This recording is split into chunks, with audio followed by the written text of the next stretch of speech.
2 குழந்தைகளுக்கு அப்பாவாக போற என்ன பார்த்து கொஞ்சம் கூட மனசாட்சியே இல்லாம, சின்னையா உங்களுக்கு நான் டியூஷன் கத்து தரேன், நீங்க வாங்க என்கிட்ட கத்துக்கங்கன்னு இப்ப நீ சொன்னியே, இதுக்கு பேர் என்ன?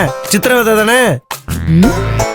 அம்மா இங்க பாருமா, இந்த பிரச்சனைக்கு நீதான் நடுநிலையா நாட்டாம மாதிரி இருந்து ஒரு தீர்ப்பு சொல்லணும். சொல்லுமா.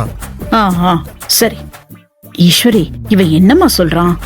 என்ன டியூஷன் அது இதுன்னு உளறிட்டு இருக்கான்? அத்தை, கார்பெண்டருக்கு கொடுக்கறதுக்கு 9,000 எடுத்துட்டு வாங்கன்னு சொன்னேன். அத கரெக்டா எண்ணி பாத்துட்டு எடுத்துட்டு வராம இவரு மொத்த பணத்தையும் தூக்கிட்டு வந்து நிக்கிறாரு. பாத்தீங்களா?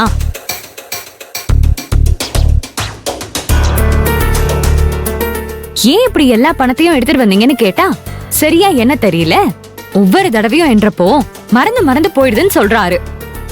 அதான் மேக்ஸ் டியூஷனுக்கு வர சொன்னேன். அது ஒரு தப்பாத்த? அத கேட்டதுக்குதான் அம்மா காப்பாத்துன்னு அலறி அடிச்சுட்டு உங்ககிட்ட ஓடி வந்துட்டாரு. இந்த நியாயத்தை நீயே கேளுமா. காய்கறி வியாபாரம் பண்றப்போ அது விலைய போட்டு காசை வாங்கி மிச்சத்தை கொடுக்கணும். அந்த வேலை தானேம்மா. நம்ம கடையில என்ன லட்சக்கணக்கு வியாபாரம் ஆக போதா என்ன? நான் மறுபடியும் கணக்கு டியூஷன் படிக்கிறதுக்கு அம்மா எனக்கு எதுக்குமா கணக்கு டியூஷன்லாம்? உனக்கு தான் தெரியல டியூஷன் எனக்கு பயம்னு. அம்மா ஈஸி கிட்ட டியூஷன்ல எதுவும் வேண்டாம் சொல்லுமா, அப்புறம் பெரும்பாலும் என்னால அடி வாங்க முடியாது, எனக்கு பயமா.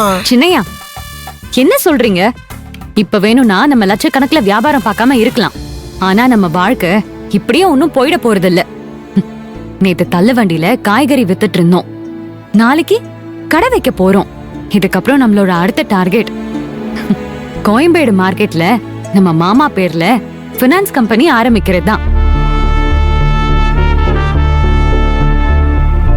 அதுலயும் நீங்க தான் கணக்கு வழக்கெல்லாம் பார்க்கணும். மார்க்கெட் ஃபுல்லாவும் ஃபைனான்ஸ் பண்ணி பெரிய ஆளா வரணும். கிரிஜா கிட்ட நான் போட்ட சவால்ல உங்களை வச்சுதான் நான் ஜெயிக்கணும். அதுக்கு நீங்க தெளிவா கணக்க கத்துக்கணும்.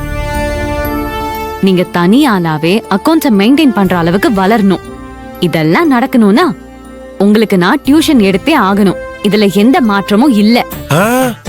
அதெல்லாம் முடியாது.